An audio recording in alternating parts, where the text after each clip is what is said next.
নমস্কাৰ, মই মজিদ। বন্ধুসকল, পলকতে চাওক আজি 9টা গুৰুত্বপূৰ্ণ খবৰ। প্ৰথমটো খবৰ, কোন হ'ব অসমৰ পৰৱৰ্তী মুখ্যমন্ত্ৰী? গৌৰৱ গগৈ নে হিমন্ত বিশ্ব শৰ্মা?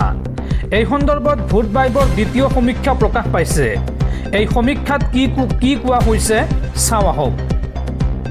সমাগত 2026 চনৰ অসম বিধানসভা নিৰ্বাচনৰ লগত সংগতি ৰাখি প্ৰকাশ কৰা হৈছে ভোট বাইবৰ দ্বিতীয় সমীক্ষা। এই সমীক্ষাৰ মতে ৰাজ্যত বৰ্তমান চৰকাৰৰ কাম কাজত সন্তুষ্টি প্ৰকাশ কৰিছে অধিকাংশ লোকে। সমীক্ষা অনুসৰি প্ৰায় 55.6% লোকে পুনৰ বিজেপি চৰকাৰ গঠন হোৱাটো বিচাৰে। ভোট বাইবৰ দ্বিতীয় সমীক্ষাত মুখ্যমন্ত্ৰী পদৰ বাবে জনপ্ৰিয়তাৰ ক্ষেত্ৰত আগবাঢ়ি আছে বৰ্তমানৰ মুখ্যমন্ত্ৰী হিমন্ত বিশ্ব শৰ্মা।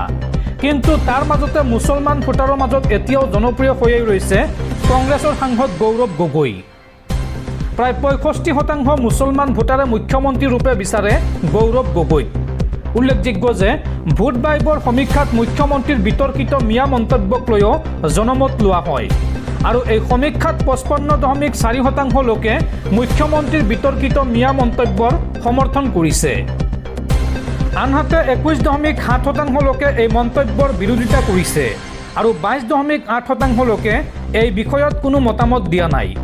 ইয়াৰ লগতে লিংগভিত্তিক পৰিসংখ্যা অনুসৰি 51% মহিলা আৰু 43% পুৰুষে মুখ্যমন্ত্ৰী ৰূপে বিচাৰে হিমন্ত বিশ্ব শৰ্মাক। বয়স ভিত্তিত পৰিসংখ্যাতো মুখ্যমন্ত্ৰীৰ যথেষ্ট জনপ্ৰিয়তা দেখা গৈছে।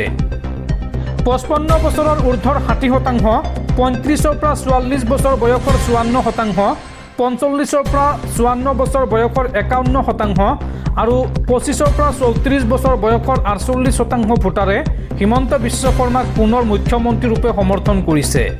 যদিও 18-ৰ পৰা 24 বছৰ বয়সৰ ভোটাৰৰ মাজত এই সমৰ্থন মাত্ৰ 25%। আৰু জাতিগত পৰিসংখ্যাতো মুখ্যমন্ত্ৰীৰ শক্তিশালী সমৰ্থন আছে। ইফালে জাতিগত পৰিসংখ্যাতো মুখ্যমন্ত্ৰীৰ শক্তিশালী সমৰ্থন দেখা গৈছে। SC জনগোষ্ঠীৰ 72%, OBCৰ 72% আৰু সাধাৰণ শ্ৰেণীৰ 79% ভোটাৰে মুখ্যমন্ত্ৰী ৰূপে বিচাৰে হিমন্ত বিশ্ব শৰ্মাক। আনহাতে ST জনগোষ্ঠীৰ 49% আৰু মুছলমান ভোটাৰৰ 18%ই তেওঁক মুখ্যমন্ত্ৰী ৰূপে সমৰ্থন কৰিছে। 2026 চনৰ নিৰ্বাচনৰ পূৰ্বে এই সমীক্ষাই ৰাজ্যৰ ৰাজনৈতিক পৰিস্থিতিৰ এক গুৰুত্বপূৰ্ণ ছবি দাঙি ধৰা বুলি ৰাজনৈতিক মহলে মত প্ৰকাশ কৰিছে। আনহাতে 20.1% লোকে পুনৰ বিজেপি চৰকাৰ হোৱাটো নিবিচাৰে বুলি মত প্ৰকাশ পাইছে। পৰৱৰ্তী খবৰ, ৰাজ্যৰ লাখ লাখ মুছলমান লোকলৈ বেয়া খবৰ। পবিত্ৰ ৰমজান মাহতে ইন্তেকাল ঘটিল বিখ্যাত ইছলামিক ধৰ্মগুৰু পীৰে কামিল হজৰত মৌলানা গোলাম ৰাব্বানীৰ। কান্দনত ভাঙি পৰিছে ৰাজ্যৰ মুছলমান সমাজ। বিখ্যাত ইছলামিক ধৰ্মগুৰু পীৰে কামিল হজৰত মৌলানা গোলাম ৰাব্বানীৰ ইন্তেকাল। 115 বছৰ বয়সত পবিত্ৰ ৰমজান মাহতে ইন্তেকাল ঘটিল গোলাম ৰাব্বানীৰ। বাৰ্ধক্যজনিত কাৰণত মৃত্যু হয় ধৰ্মগুৰুগৰাকীৰ। একেধাৰে ইছলামিক পণ্ডিত, শিক্ষাবিদ আৰু পীৰ আছিল গোলাম ৰাব্বানী। ধৰ্মগুৰুগৰাকীৰ ইন্তেকালত কান্দনত ভাঙি পৰিছে ৰাজ্যৰ হাজাৰ হাজাৰ মুছলমান আৰু ৰাজ্যৰ মুছলমান সমাজত পৰিছে শোকৰ ছাঁ। পৰৱৰ্তী খবৰ, গণশিল্পী ৰাজীৱ শদিয়াৰ পত্নীলৈ তৃতীয় বৰ্গৰ চাকৰি অসম চৰকাৰৰ। উপখনা বকলিয়াল গগৈক ৰাজহ বিভাগত নিযুক্তি পত্ৰ প্ৰদান কৰে মুখ্যমন্ত্ৰী হিমন্ত বিশ্ব শৰ্মাই। লোকসেৱা ভৱনত মুখ্যমন্ত্ৰীৰ কাৰ্যালয়ত প্ৰদান কৰা হয় এই নিযুক্তি পত্ৰ। দৰ্শকসকল, আৰু বহুতো গুৰুত্বপূৰ্ণ খবৰ আছে। তাৰ আগতে আপোনাক জনাওঁ যে যদি আপুনি এতিয়ালৈকে এইটো ভিডিঅ'ত লাইক কৰা নাই তেন্তে এতিয়াই ভিডিঅ'টোত লাইক কৰি দিয়ক। আৰু এনেকুৱা ধৰণৰ ভিডিঅ'সমূহ নিতৌ চাবলৈ চেনেলটো ছাবস্ক্ৰাইব কৰি কাষত থকা বেল আইকনটো প্ৰেছ কৰি ৰাখক। পৰৱৰ্তী খবৰ, ইৰাণত আক্ৰমণ কৰি ভয়ংকৰ বিপদত পৰিছে ইজৰাইল আৰু আমেৰিকা।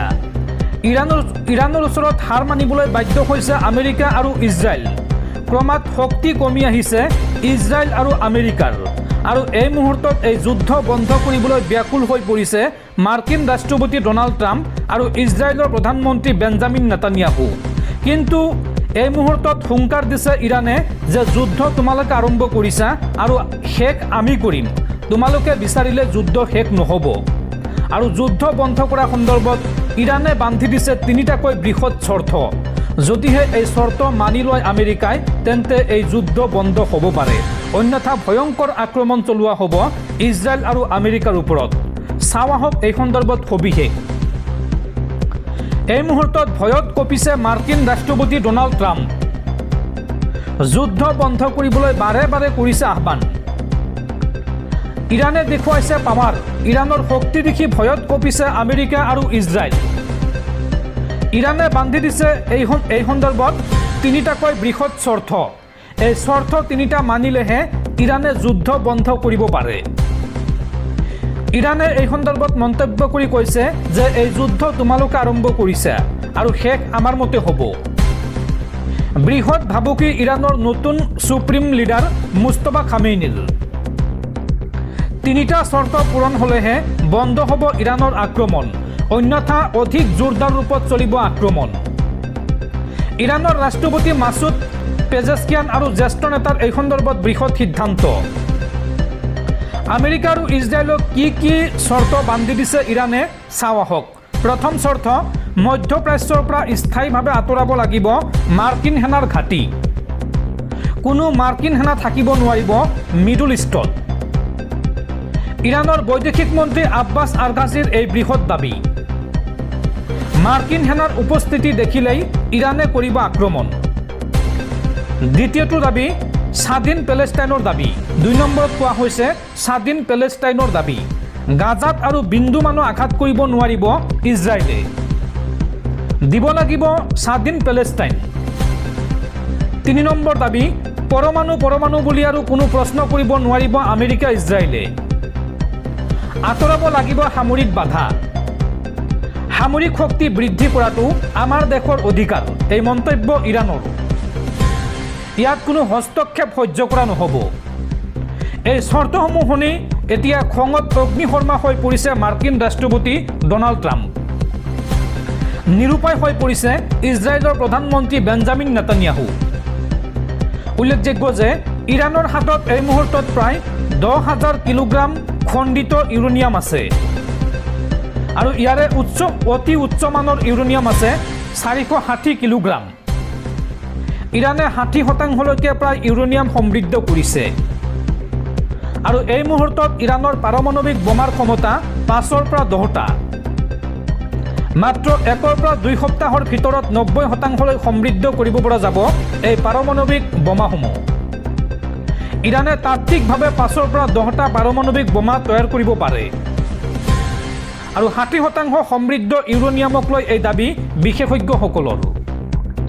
ইৰাণৰ পৰমাণু শক্তিক লৈ এতিয়া টেনচনত ট্ৰাম্প আৰু নেতানিয়াহু। আমেৰিকা হাৰ মানিবলৈ বাধ্য হৈছে এই যুদ্ধত। ধ্বংস হৈছে ইজৰাইল আমেৰিকাৰ ডিফেন্স ছিষ্টেম। ইৰাণৰ আক্ৰমণত ধ্বংস হৈ গৈছে ইজৰাইল আৰু আমেৰিকাৰ ডিফেন্স ছিষ্টেম। ইৰাণৰ ওপৰত আক্ৰমণ কৰি মূৰ্খামি কৰিলে মাৰ্কিন ৰাষ্ট্ৰপতি ডনাল্ড ট্ৰাম্পে। ইৰাণৰ শক্তিৰ অনুমান নাছিল ট্ৰাম্প আৰু নেতানিয়াহুৰ। আইৰন ডম ডিফেন্স ছিষ্টেমৰ অহংকাৰত অন্ধ হৈ আছিল ট্ৰাম্প আৰু নেতানিয়াহু। সেয়ে ইৰাণৰ ওপৰত আক্ৰমণ কৰি বহি আছিল ট্ৰাম্প আৰু নেতানিয়াহু। তেওঁলোকে ভাবিছিল যে আমাক কি কৰিব ইৰাণে, ভাবিছিল কিমান আক্ৰমণ কৰিব পাৰে ইৰাণে। ইৰাণক আইৰন ডম আৰু ডিফেন্স ছিষ্টেমে বাধা দিব বুলি ভাবিছিল তেওঁলোকে। কিন্তু মুহূৰ্ততে ড্ৰোন মিছাইল নিক্ষেপ ইৰাণৰ, যিটো নেকি তেওঁলোকৰ ৰাডাৰে তলকিব নোৱাৰিলে আৰু তেওঁলোকৰ ইৰাণৰ লক্ষ্যস্থানত গৈ আঘাত কৰিলে মিছাইল আৰু ড্ৰোনে। চৌদিশে তবাখী, মাটিৰ তলৰ পৰা মিছাইল নিক্ষেপ ইৰাণৰ। খাইবাৰ বেলেষ্টিক ক্ৰুজ মিছাইলৰ পাৱাৰত আতংক ইজৰাইল আৰু আমেৰিকাত। চৌদিশৰ পৰা হোৱা আক্ৰমণ ৰোধত ব্যৰ্থ ট্ৰাম্প আৰু আতংকত এতিয়া ভ্ৰম কথা ক'বলৈ আৰম্ভ কৰিছে ট্ৰাম্পে। যুদ্ধৰ বাবে শক্তি কমিছে আমেৰিকাৰ আৰু মাত্ৰ 6 দিন পাছত শেষ হ'ব আমেৰিকাৰ মিছাইল। সেয়া আতংকত চাৰেণ্ডাৰ কৰাৰ ভাবুকি দিছে ইৰাণক। কিন্তু ইৰাণৰ স্পষ্ট কথা যে যুদ্ধ তোমালোকে আৰম্ভ কৰিছিলা আৰু শেষ আমি কৰিম। আৰু এই মুহূৰ্তত আন এক ডাঙৰ খবৰ এই যুদ্ধক লৈ। ৰাছিয়াই ইৰাণক দিছে আমেৰিকা আৰু ইজৰাইলৰ গোপন তথ্য। ইৰাণৰ হাতলৈ আহিল ৰিয়েল টাইম গোয়েন্দা তথ্য। উপগ্ৰহৰ ছবিৰে গোপন তথ্য অনুসৰি আক্ৰমণ আৰম্ভ কৰিছে ইৰাণে আৰু এই যুদ্ধত পুটিনৰ এণ্ট্ৰিৰ লগে লগে ভয়ত ঘামিছে ট্ৰাম্প আৰু নেতানিয়াহু। পৰৱৰ্তী খবৰ, অপেক্ষাৰ অন্তত অৱশেষত মুকলি কৰা হ'ল মহাৰাজ পৃথু উৰণ সেতু। মুখ্যমন্ত্ৰী হিমন্ত বিশ্ব শৰ্মাই মুকলি কৰে এই দীৰ্ঘতম উৰণ সেতুখন। এক গাম্ভীৰ্যপূৰ্ণ পৰিৱেশত মুকলি কৰা হয় নিউ গুৱাহাটী দীঘলী পুখুৰী সংযোগী উৰণ সেতু। মঙলবাৰে গুৱাহাটীৰ চান্দমাৰীত অনুষ্ঠিত কৰা উদ্বোধনী অনুষ্ঠানত মুখ্যমন্ত্ৰী ডক্টৰ হিমন্ত বিশ্ব শৰ্মাই এই উৰণ সেতুখন মুকলি কৰে। সন্ধিয়া 6 বজাত মুকলি কৰা এই নৱনিৰ্মিত উৰণ সেতুখনক কামৰূপ নৃপতি মহাৰাজ পৃথুন নামেৰে নামাকৰণ কৰা হৈছে। এই উৰণ সেতুখনে মূলতঃ নিউ গুৱাহাটীস্থিত হনুমান মন্দিৰৰ পৰা দীঘলী পুখুৰীক সংযোগ কৰিব। এই উৰণ সেতুখনে যান-জঁট আৰু ইন্ধনৰ ব্যৱহাৰ হ্ৰাস কৰাৰ লগতে বায়ু আৰু শব্দ প্ৰদূষণ ৰোধত অৰিহণা যোগাব বুলি আশা কৰা হৈছে। উল্লেখযোগ্য যে উত্তৰ পূৰ্বাঞ্চলৰ আনবোৰ উৰণ সেতুতকৈ এইখন উৰণ সেতুৰ দৈৰ্ঘ্য সৰ্বাধিক। সেয়ে এই উৰণ সেতুখন দৈৰ্ঘ্যতম উৰণ সেতু হিচাপে পৰিগণিত হৈছে। মহাৰাজ পৃথু নামৰ এই উৰণ সেতুখন নিৰ্মাণ কৰাৰ বাবে সময় লাগিছে প্ৰায় 28 মাহ। আনহাতে গৌতম কনষ্ট্ৰাকশ্যনৰ সহযোগত নিৰ্মাণ কৰা এই উৰণ সেতুখন নিৰ্মাণত ব্যয় হৈছে প্ৰায় 852 কোটি টকা। উৰণ সেতুখন বহু উন্নত প্ৰযুক্তিৰে নিৰ্মাণ কৰা হৈছে। উল্লেখযোগ্য যে এই উৰণ সেতুখনৰ দৈৰ্ঘ্য প্ৰায় 4.5 কিলোমিটাৰৰো অধিক। উৰণ সেতুখনত 112টা খুঁটা আছে আৰু এই খুঁটাকেইটাৰ দুয়োফালে সৰ্বমুঠ 244টা চিত্ৰ অংকন কৰা হৈছে।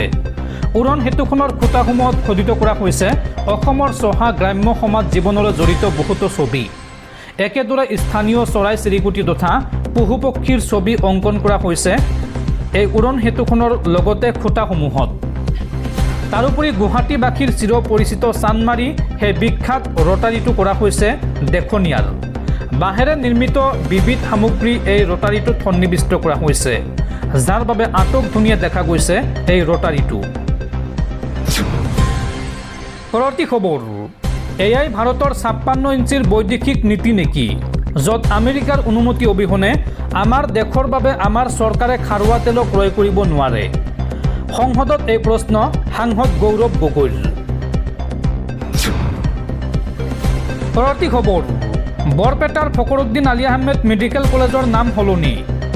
নতুন নাম হ'ব বৰপেটা চিকিৎসা মহাবিদ্যালয়। বৰপেটা চিকিৎসা মহাবিদ্যালয়ৰ নামৰ পৰা কৰ্তন কৰা হ'ল ফখৰুদ্দিন আলী আহমেদ। ভাৰতৰ একমাত্ৰ অসমীয়া ৰাষ্ট্ৰপতিজনৰ নামত এতিয়াও থাকিব অবিবেচিত আন প্ৰতিষ্ঠান। পৰৱৰ্তী খবৰ, পুনৰ বৃদ্ধি কৰা হ'ব অৰুণোদয় আঁচনিৰ ধন আৰু অৰুণোদয় নোপোৱা ৰাজ্যৰ প্ৰতিগৰাকী মহিলাক নতুনকৈ দিয়া হ'ব অৰুণোদয়। এতিয়াও ৰাজ্যৰ 10% মহিলাই লাভ কৰা নাই অৰুণোদয় আঁচনি। অৰুণোদয় আঁচনিক লৈ পুনৰ এই বৃহৎ ঘোষণা মুখ্যমন্ত্ৰী হিমন্ত বিশ্ব শৰ্মাৰ। পুনৰ বৃদ্ধি হ'ব অৰুণোদয় আঁচনিৰ ধন। অৰুণোদয় নোপোৱা প্ৰতিগৰাকী মহিলাক নতুনকৈ দিয়া হ'ব অৰুণোদয়। এতিয়াও ৰাজ্যৰ 10% মহিলাই লাভ কৰা নাই অৰুণোদয় আঁচনি। সেই মহিলাসকলক শীঘ্ৰেই অন্তৰ্ভুক্ত কৰা হ'ব এই আঁচনিত। মুখ্যমন্ত্ৰী হিমন্ত বিশ্ব শৰ্মাৰ এই সন্দৰ্ভত ডাঙৰ ঘোষণা। শীঘ্ৰেই কিমান ধন বৃদ্ধি কৰা হ'ব এই কথা ঘোষণা কৰিব মুখ্যমন্ত্ৰীয়ে। এইবাৰ পুনৰ বিজেপি চৰকাৰ আহিলেই লাভ কৰিব বৰ্ধিত অৰুণোদয়ৰ ধন। এই ঘোষণা ৰাজ্যৰ মুখ্যমন্ত্ৰী হিমন্ত বিশ্ব শৰ্মাৰ। পৰৱৰ্তী খবৰ, মাটিৰ দালালি ধন দাবীৰ অভিযোগ অপৰাধৰ গোচৰ থকা কোনোৱে এইবাৰ নাপাব কংগ্ৰেছৰ প্ৰাৰ্থিত্ব। যুৱ প্ৰজন্মৰ প্ৰতিনিধি আৰু মহিলাক অগ্ৰাধিকাৰ দিয়া হ'ব এইবাৰ নিৰ্বাচনত। দিল্লীত অনুষ্ঠিত কংগ্ৰেছৰ স্ক্ৰিনিং কমিটিৰ বৈঠকত লোৱা হৈছে এই গুৰুত্বপূৰ্ণ সিদ্ধান্ত। পৰৱৰ্তী খবৰ, নিজৰ মাটিৰ পৰা 1 লিটাৰৰ তেল বাহিৰলৈ আহিব নিদিয়াৰ হুংকাৰ ইৰাণৰ। হৰমুজ প্ৰণালীৰ মাজেৰে তেলৰ জাহাজ পাৰ কৰিবলৈ ইৰাণে এইবাৰ বান্ধি দিলে বিশেষ চৰ্ত। যি দেশে নিজ দেশৰ পৰা আমেৰিকা আৰু ইজৰাইলৰ ৰাষ্ট্ৰদূত বাহিৰ কৰিব, সেই দেশেহে পাব হৰমুজ প্ৰণালীৰ মাজেৰে জাহাজ চলাচলৰ অনুমতি। এই বৃহৎ ঘোষণা ইৰাণৰ। পৰৱৰ্তী খবৰ, বিৰোধী মিত্ৰতাত আকৌ জাগিছে আশাৰ ৰেঙনি। ৰাইজৰ দলৰ সৈতে মিত্ৰতাৰ পোষকতা কৰি এইবাৰ কংগ্ৰেছ হাইকমাণ্ডলৈ পত্ৰ প্ৰেৰণ কংগ্ৰেছৰ বিধায়িনী দলৰ নেতা দেৱব্ৰত শইকীয়াৰ। পৰৱৰ্তী খবৰ, ৰাজ্যৰ মিচিং সমাজলৈ ভাল খবৰ।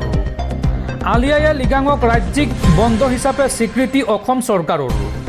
আলি আয়ে লৃগাঙৰ দিনটোত এতিয়াৰ পৰা ৰাজ্যত বন্ধ থাকিব সকলো চৰকাৰী বেচৰকাৰী প্ৰতিষ্ঠান। ৰাজ্যিক কেবিনেটত লোৱা হৈছে এই গুৰুত্বপূৰ্ণ সিদ্ধান্ত। পৰৱৰ্তী খবৰ, জুবিন ক্ষেত্ৰক লৈ বৃহৎ সিদ্ধান্ত অসম চৰকাৰৰ। এতিয়াৰ পৰা জুবিন ক্ষেত্ৰৰ দায়িত্ব সাংস্কৃতিক বিভাগে পৰিচালনা কৰিব আৰু জুবিন ক্ষেত্ৰৰ বাবে 10 বিঘা মাটি ৰাজ্য চৰকাৰে সাংস্কৃতিক বিভাগলৈ হস্তান্তৰ কৰাৰ সিদ্ধান্ত লৈছে। ৰাজ্যিক কেবিনেট বৈঠকৰ অন্তত এই কথা জনাই মুখ্যমন্ত্ৰী হিমন্ত বিশ্ব শৰ্মাই।